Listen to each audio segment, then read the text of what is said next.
And welcome back. David Wilcock with us. We're talking about his latest work, The Synchronicity Key. When you wrote the source field investigations, you did mention a little bit about synchronicity. I remember that was in there. Yeah. And so there's an obvious tie-in between that and today. What is your definition of synchronicity?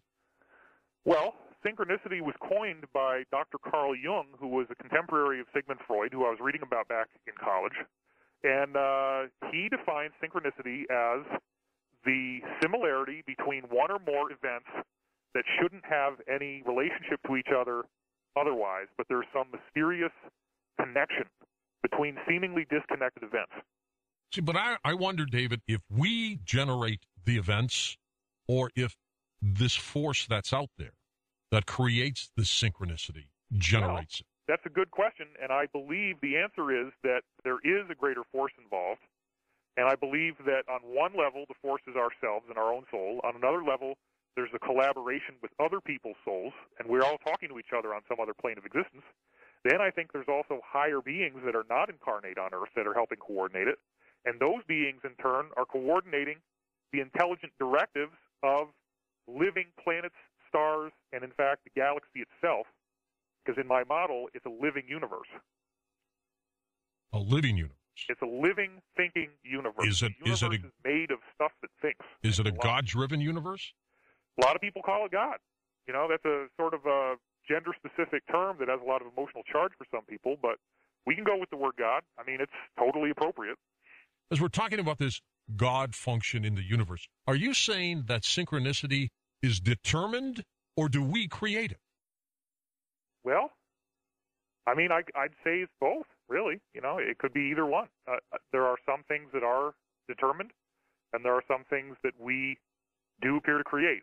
Synchronicity dynamically interacts with your thoughts as you're having them, but that only covers one half of my book, and the second half, which is more academic, and we need that for the skeptics out there who are going to do whatever they can do to rip this apart. Yeah, it's like you had two different hats on. Yeah, the second half basically is showing that there's dozens and dozens of cases throughout all recorded history, all the way back to the Sumerians, and it's every chronological record of history that we have, showing that it's the same story, the same sequence of events that Joseph Campbell called archetypes, and they keep on happening. And the thing that's so amazing is how precisely they keep repeating. I can't tell you how many times I've had incredibly accurate dreams of future events before they happen. It's happened so many times that anybody who is a skeptic, you just have to have compassion for them because they haven't had the experience. What synchronicity does is it frickin' kicks the door down. I like skepticism. I don't want people to take my word for it. That's the point. This book has got nearly 700 references in it. It's not fluff. But the thing is that what we needed, in my opinion, and I know you've backed me on this, George, for a long time, we need scientific verification so that the skeptics are actually satisfied if they're open-minded enough to actually hear what we have to say. And, you know, when you start hearing all the evidence laid out, skepticism has a way of just melting away, because if you do your homework, you could spend years and years and years and just have one eye-popping epiphany after another and never get tired of all the new stuff there is to learn and how amazing it is that so many people are not aware of this yet. It's like you become part of an insider group. You know, you're part of some movement that's happening that's breaking down the barriers of what it means to be human and what it means to be alive and conscious. Not only is time patterned and cyclical, but we can use those cycles to make predictions about things that haven't actually happened yet. And it happens that we're at the end of the whole big cycle, 25,000 years, and what it predicts in over 30 different ancient cultures. So, you know, I've harped on the Bible a lot here, but this is not a strictly Christian prophecy. It's over 30 ancient cultures that all said we're going to go into a golden age, and they gave very specific mathematical codes about these cycles, and you know, we go through that in the book. So the point is, we have a global nemesis.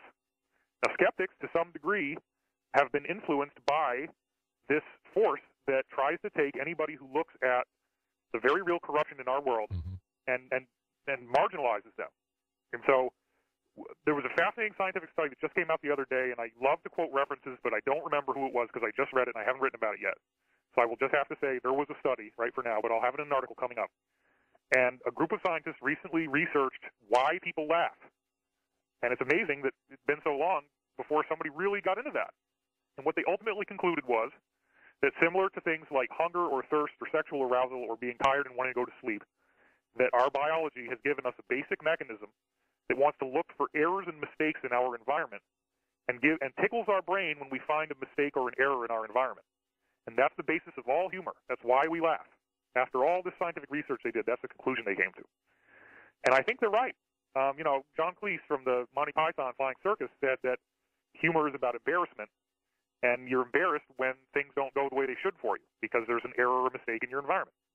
So I think that a lot of times what skeptics are doing is they are so conditioned to believe that anybody who talks about the stuff that's on your show or anybody who's out there listening to your show, those people are an error and a mistake in the environment.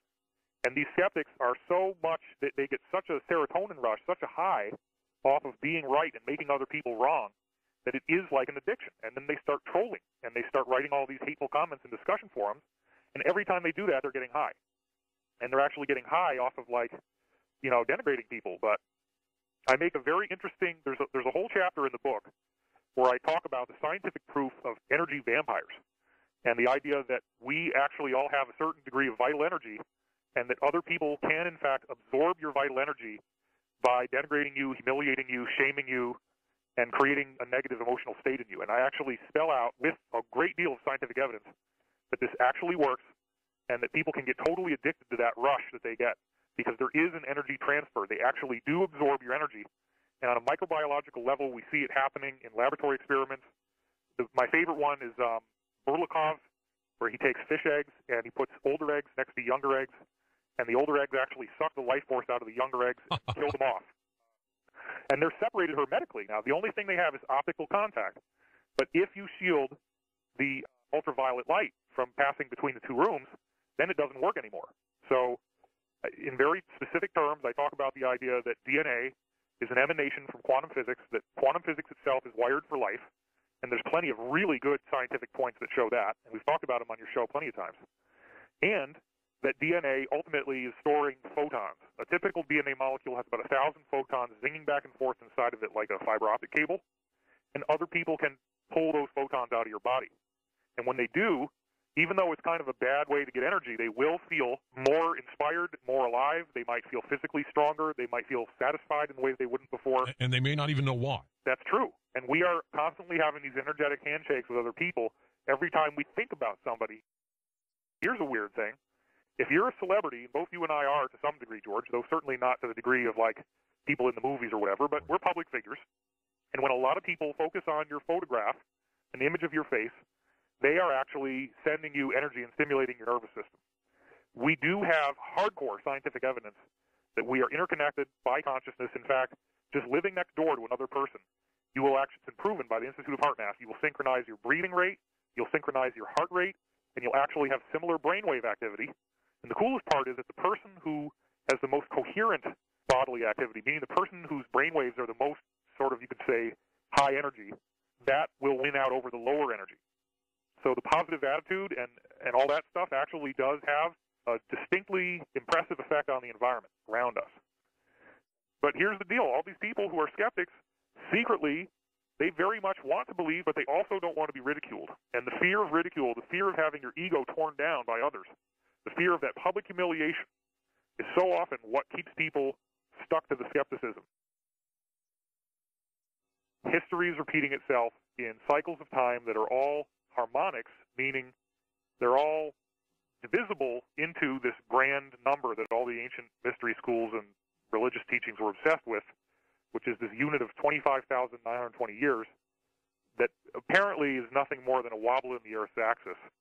But now it appears, according to Walter Cruttenden and others who support him, that it's actually our solar system is orbiting another star, and we're actually in a binary solar system. A lot of people believe that. A lot of people. The Sumerians called it Nibiru, and I'm sure you've had dozens and dozens of people talking about Nibiru on this show. I didn't want to buy into the Nibiru thing for a long time, and that actually caused me to resist this idea of a binary solar system for many years. But Cruttenden just hammered it down with academic scholarship. I mean, it's one of those things where, we figured out that the Earth isn't flat. We figured out that the Earth is not the center of the solar system. but we still haven't figured out that we got another gravitating body right near us that's affecting the gravitational pull of the Earth, and it's making this cycle occur. But once you understand the geometry that stars create, and that we're moving through a geometric energy field, and that geometry actually, it's almost like a CD, and as you rotate the CD, it plays a song, except in this case, we're being played by the song. And the thoughts that we have and the decisions that we make are very precisely guided. And I believe the meditation effect shows that we can change the timeline that we're on. I think so, too. The universe is adaptive and malleable. It's not like we're stuck on this thing where it says, oh, you know, you guys are on that part where you're going to have another world war. A lot of people are going to have to die. Sorry. It's not the way it is. We're actually, you mentioned karma, and karma is really the key here. I want to spend some time after the break, too, David, to talk about karma. Because you know the old saying, what goes around comes around. That's right. I believe that, don't you? Absolutely. It's scientifically provable. The big question is, again, why? I think ultimately because we're all the same identity, and what we do to others, we're doing to ourselves. And there's a level of our being where we absolutely know that, and we will enforce it even to the point of destroying a physical body of our own incarnation if that's what we need to do to get the lesson. It can be heavy. The universe, you know, the universe is not playing around. The universe wants you to be loving. And if you're not loving, it will smash out whatever is not love. And that's what we see in these cycles. You know, the universe is giving us a class, and the class can be intense because we have more than one life to live. If you lose one body, you'll reincarnate and have another one. I have a whole chapter in the book on Jesus teaching reincarnation, tracing that lineage. So these things are real. And reincarnation is a commonality throughout almost all of the ancient spiritual teachings in the world. And I do talk about karma in the book, and I do talk about the underlying benevolent nature of karma. It is not meant to punish you. Nobody's up there snickering and laughing at you and judging you. It's meant to restore you to balance. What is, David, the law of karma? Okay. The law of karma is essentially what you said before the break. What goes around comes around. Okay. And some people call it, it's a variant of the golden rule, I guess, except that instead of as you do unto others, so would you have them do unto you, it's like whatever you do to others is going to be done to you. And this is one of those things in which it's a nebulous spiritual concept right now. Some people believe it, and a lot of people don't. And if we had a more widespread public discussion about the reality that karma may exist, I think there would be a lot less crime. Well, there's no question that your deeds and actions come back. They come back either to help you or haunt you. But think about this, George. If the power structure here on Earth believes that they are a force of nature much like a wildfire, and that a force of nature is not beholden to karma, and they realize that if karma was real, they would be in really big trouble. They might be steering the narrative so that we don't ever talk about karma with any seriousness at all. There's no public consensus. Nobody is talking about it and saying, you know, this karma thing seems to be real, and maybe we ought to look at quantum physics and relativity and discoveries of modern science that may help shed light on why this seems to be happening and what can we learn from it. And so the cycles do not treat the nemesis nicely. If you're going to play the villain in this planetary game, it's going to get you. You're going to get it. Maybe that's a good thing. It is. It's good for everybody because ultimately every soul has to come into perfect balance with your own karmic bank account. You don't get to have a balance that's unpaid. Do you have to be a believer in karma in order for it to work? You know, I heard about, obviously, that we're in the age of Pisces. We've just moved into the age of Aquarius. But everybody kind of laughs at that, and they say, oh, these cycles, they don't mean anything. You know, a lot of people say that. Age of the zodiac, that's nothing. Well, it turns out that the knowledge to understand that time is a fractal and that time is cyclical rather than linear was encoded in over 30 ancient cultures around the world. They were given this knowledge apparently by gods, as they called them, these human extraterrestrials who visited them. And these gods could have told them anything they wanted, but this is the one thing they kept saying is the most important thing you need to know. Learn about the cycles. There's a few cycles that we have to look at, but the two strongest ones appear to be the 2,160-year Age of the Zodiac and then the 539-year Age of the Zodiac quarter cycle. And again, you shave off 1 year because then it becomes more harmonic. You can divide 7 into it and 11 and all these other numbers. Right. But the fact is it works. There are overlaps. It's not like only one cycle is at work. You might have a 539-year cycle, and you might have a 2,160-year cycle that collide, and they don't always collide symmetrically. Another cycle is if you take the age of the zodiac and you divide it up like a triangle into 3 equal pieces, you get a 720-year cycle. And the history of Christianity very neatly divides into this. If you take 720 years after the birth of Christ, you have an event called the iconoclasm, which is when suddenly the people demanded that images of Jesus be taken off of their money and off of the archways over the entrance to a town and off of posters on the wall. Why? Because they didn't like the fact that the government was using Christianity to create a government-sanctioned religion and a military crackdown in the name of God. And the iconoclasm was when the government severely tightened its grip and used religion to cause this to happen.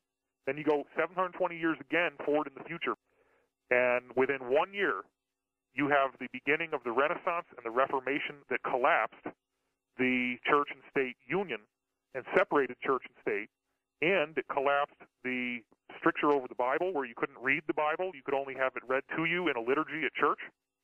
And it also led to the development of science, which up until that point had been literally kept under martial law by the government, which was the church. The church would not allow you to develop scientifically, and that all broke down on this 720-year cycle. What are you saying, David? That history does repeat itself? I'm saying that reality is not real. We're in a hologram. There is a story that is repeating, and it will keep repeating until we master the lesson it's teaching us. And synchronicity is intruding into our lives on a personal level to nudge us to what the lesson is, but it can't come right out and tell you, because that violates a universal law, which is called the law of free will. Let's talk about synchronicity, and is there any tie-in with end times? Oh, sure. End times are not relegated strictly to Christian prophecy. Christian prophecy has gotten all tangled up in the book of Revelation. The end times are not just a Christian prophecy. It is something that is written through everything from, the prophecies of the Ragnarok that you see in Norse mythology. The Hindu mythology talks about the Kali Yuga, the dark age preceding the golden age they call the Satya Yuga. It is just written all over the place that there is a period of great darkness. The Hermetic texts, the Egyptian texts like the Emerald Tablets, talk about a great time of cleansing and purification leading up to this golden age. So it's a worldwide, as I said, over 30 ancient cultures all talk about a coming golden age, but we have to go through a dark period first. Zoroastrianism is one of the oldest sets of records that we have. And in my other book, The Source Field Investigations, which is very much a companion volume for the new one, I think both of them should be read together. Probably I would read Synchronicity Key first as an intro and then read Source Field. That's probably how everybody's going to want to do it from now on once they've read both, and how they'll refer it to others. But anyway, in the Source Field book, I talk about Zoroastrian prophecy, and I specifically mention how old it is. It goes all the way back, apparently, to a group of people that had settled in Siberia before there was a pole shift that actually sank Atlantis and turned it into Antarctica. And that before, the Earth was in a different position, and then when the water came over the island, it actually froze because it became the South Pole. And there was one group that would be Atlantis, and there was another group warring with them that you could call Rama. That's what the Cayce readings called it. Well, how did they sink Atlantis? According to the intuitive data that we have, and basically there's some scientific data that verifies it, like these radiation fields, it appears that there was an advanced civilization on Earth that had a nuclear war, and the nuclear war destabilized the Earth's axis. And apparently, according to Cayce readings, that was allowed to happen because the Earth at that time was not inhabited by native Earth people. It was inhabited by extraterrestrial humans who had advanced powers like telepathy and telekinesis and were enslaving and manipulating the people indigenous to Earth, using them for sexual gratification, using them as slaves. And so the corruption and the greed was so rampant in Atlantis, apparently, that these higher-level beings allowed for the field to be plowed under, if you will.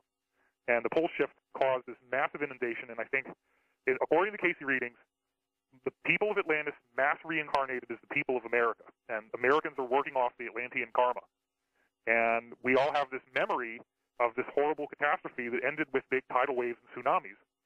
And we feel like that could happen again. I think a lot of people have a deep inner paranoia because of what happened before. You got Antarctica, right, which was Atlantis, and then you got Siberia, which used to be inhabited. When Roswell happened, Stalin said, wait a minute, these guys did not have a freaking weather balloon. They said it was a disk. So then Stalin goes and digs up old records of an archaeological find of what appeared to be a rocket in the 1800s, and they actually went and they found it. They dug it up. It had very advanced technology, way ahead of their time, and it had writing on it in Sanskrit. It's called the Russian Roswell or the Siberian Roswell. And I don't know if any of your guests have ever talked about that one, but yeah, we've had. Okay. Had a couple so cases. The point is that the Sanskrit and the dating of the artifact, and the fact that there was also records there that showed apparently space stations and UFOs and all this kind of stuff, and the Russians were able to build flying craft from this, shows that there was in fact technologically advanced civilization, the ruins of which were found by the Russians in Siberia, of which nobody could live on there now. So back then, there was a primordial civilization which apparently was more benevolent than Atlantis, relatively speaking, but they were at war with the Atlanteans. And then, when there was a pole shift, some of them survived, and they migrated in what's called the Great Aryan Migration. And the Aryans migrated to two areas. They migrated to Iran and India, and then from there, they carried on into Europe. So it's really funny, actually, in a tragic way, that Hitler thought that the Aryan bloodline was white people with blue eyes. Nothing could be further from the truth. Aryans started out as Iranians and Indians, and there were two offshoots of the original primordial religion, and that was Zoroastrianism and Hinduism. And both of them have a prophecy about the times that we're living in right now, right, very, very specific time-encoded prophecy about what's happening right now. And what it said in Zoroastrianism was that there is an adversary, an enemy, a planetary enemy, and that the enemy will be gradually weakened by the focused efforts of the just, meaning the people that are upstanding heroes that are wanting to see the world be better. And it doesn't happen all at once, but slowly but surely the adversary is ground down to a halt. So I believe that what's happening now is that there is an international alliance that is working very focused to bring down this nemesis, and they are, in fact, whether they know it or not, fulfilling this prophecy that goes all the way back to the time of Atlantis, 12,500 years ago. The end of the cycle is here, and the nemesis, the planetary global nemesis, the Illuminati, whatever you want to call them, will be defeated as we go through this.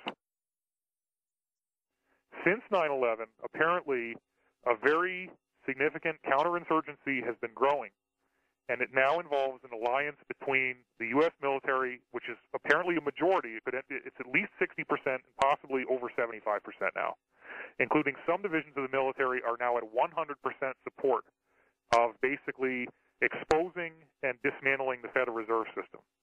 Because it's private bankers, as you've heard so many times, since 1913. The dollar is now worth about 2 cents of what it was in 1913. And that's from massive inflation and just totally stripping out the wealth of the people through the dollar bubble, where they, as I reveal, they stole all the gold in the world through World War I and World War II, where they actually owned both sides of the war. I talk about this extensively in the book, Synchronicity Key. And the wars were deliberately orchestrated events to plunder the central banks of the countries that were invaded and or threaten them into handing over their gold to the Federal Reserve in exchange for bonds.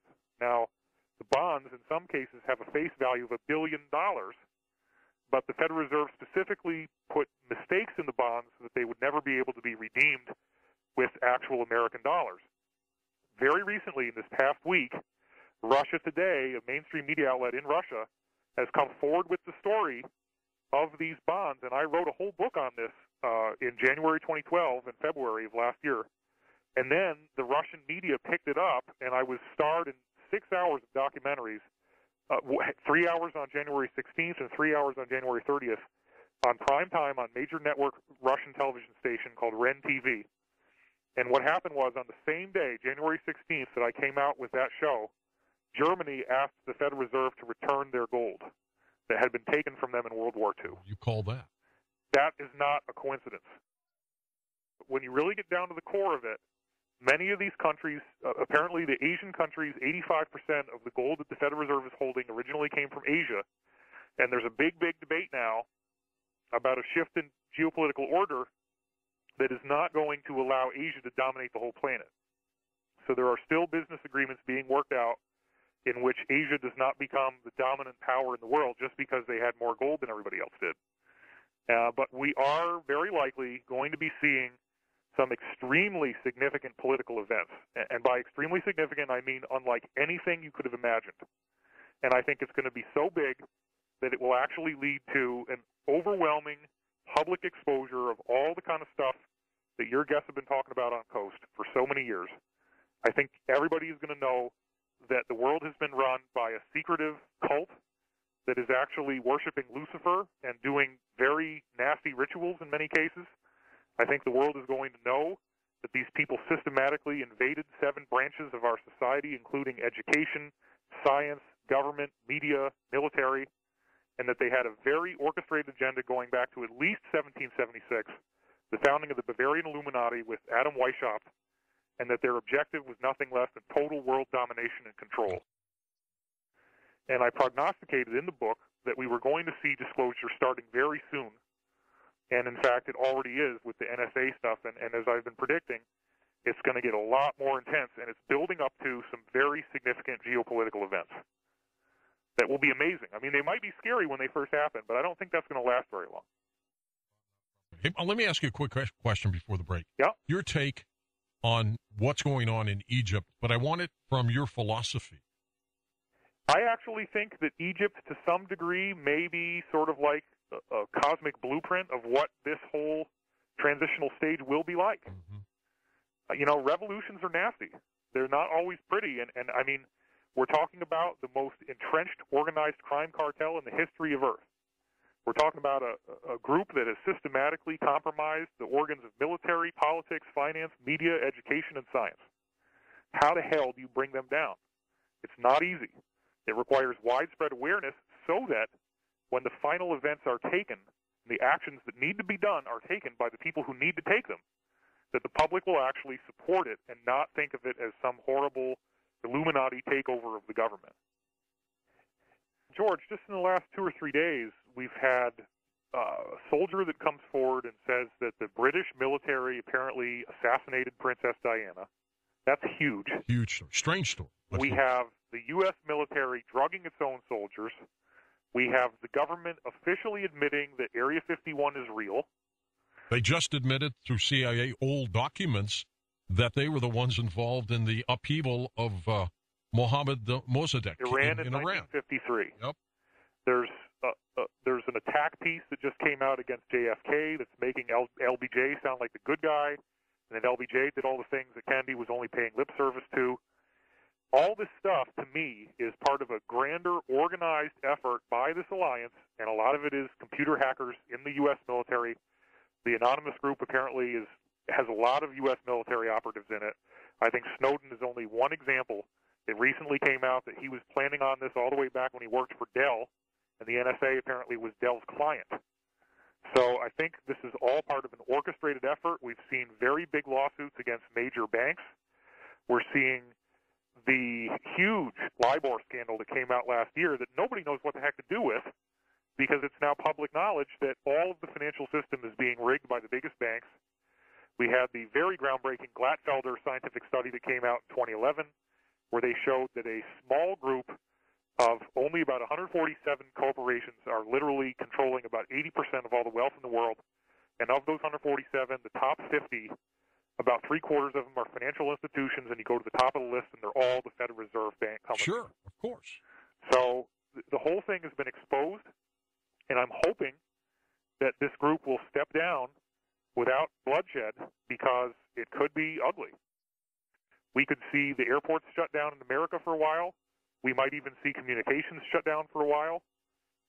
We may see federal marshals that are making arrests. They may be helped by UN troops to do this, because this is an international alliance. So things could get pretty wild, and people might be really freaked out. It could be traumatic at first. But I think that in order for it to succeed, they first have to establish such a strong criteria where the public realizes this has to be done, that it will actually be able to be supported. Because, frankly, I don't know about you, George, but I'm ready to see dollars printed by the U.S. Treasury, backed by our own collateral of the wealth of resources that we have in this nation. That's a great idea. Yes, and not have to be beholden to foreign bankers that we're paying astronomical interest for, and they're propping up their own banks by writing $26 trillion of bailouts. That's the real number. I mean, the $1 trillion bailout thing, the TARP, was nothing. When Senator Alan Grayson and Ron Paul and a couple others audited the Federal Reserve, forced them to release the books, it came out to between $26 to $29 trillion of American money that they just printed. Now, that number is hard to wrap your head around, because the whole amount of money that is made on Earth in a given year is only a little over 60 trillion. Huh. That's about half the money that everybody made on Earth for 1 year that they printed and gave to themselves of American money. And that is absolute treason against the people. It's treason against the planet. And, George, a really big part of this is what are they hiding about who's out there and who's who in the zoo? Are we alone in the universe? Well, they knew the answer at least back in the Roswell crash, and I've had insiders tell me that ETs have been in contact with American presidents going back for a century. There's been open contact with every American president and human extraterrestrials that materialize in his office throughout the entire 20th century. But and I'm not judging this. I'm not trying to say that there should be a revolution. What I'm telling you is that other people are apparently planning something like this, and this is an international alliance. Most of the world outside of the white European countries that are the oligarchs running the show here, or the cabal, you know, you got basically all of South America, all of Africa, except for maybe one or two holdouts, pretty much all of Southeast Asia, China, Russia. It's just about everybody except for a handful of Western European countries and the U.S. Everybody kind of gets little bits and pieces in their own life of how the cabal has influenced our society, whether it's the UFO cover-up or whether it's financial tyranny. Each of us have a story to tell. Each of us has a piece of the puzzle. And part of the puzzle is the suppression of gold in the interest of creating money backed by nothing but hot air. Everybody got hit by the 2008 financial crisis. Money, investments basically lost about 50% of their value. And I do think things are going to turn around. I mean, everybody probably has heartbreaking financial stories right now. It seems to be prevalent. But I do think that as we go through this change that is actually mandated by the cycles of time themselves, all the way back to this, as I said, galactic blueprint from an intelligent living cosmos, the ancients knew not only what was going to happen, but exactly when it was going to happen. And that does go all the way back to Atlantis, as I said, the Zoroastrians and the Hindus. They wrote out exactly what was going to happen and when. And so people on Earth are taking actions that appear to be completely the product of their own free will, and what they're actually doing, and this includes the patriots in the U.S. military and Russia and this international alliance, they are fulfilling a cosmic blueprint that is older than time itself. It's older than the Earth's entire existence, and it's meant to steer us into a beautiful golden age where we will have Stargate travel and UFO spacecraft, and we'll have anti-gravity, and we'll have time travel, and we'll have an ascension, actually, that takes place where the human being is able to merge with light and become a light body rather than a biological life form. Many of these ancient myths describe that that's where this is going, and that's the peak of it. And I'm just really happy to do my part to put these pieces together. It was totally amazing as I saw it all come together over the course of this year as I wrote the book. And I'm very excited, George, that you brought me on the show to talk to people about this because I don't even feel worthy of this information. I feel like I'm just standing humbly before a great mystery, and I've solved this puzzle that I didn't even think could be solved, honestly. I was terrified to try to write this book before, but I found a way to make it accessible and fun, and it's not overly complicated, and it spells it out very clearly what's going on, why it's happening, and what does it mean for us, not only on a collective level, but the personal journey of ascension, the personal choices that we make each day of how we're going to live a more ethical and moral life, and how that in turn affects our cosmic evolution, because the payoff for being a good person is so much bigger than people realize that it's mind-blowing. Because literally, if you're ready, I believe you will be able to ascend to the next level of human evolution. And I know, George, when I appeared with you on your show, Beyond Belief, we did a whole show just on the rainbow body and this transformative process.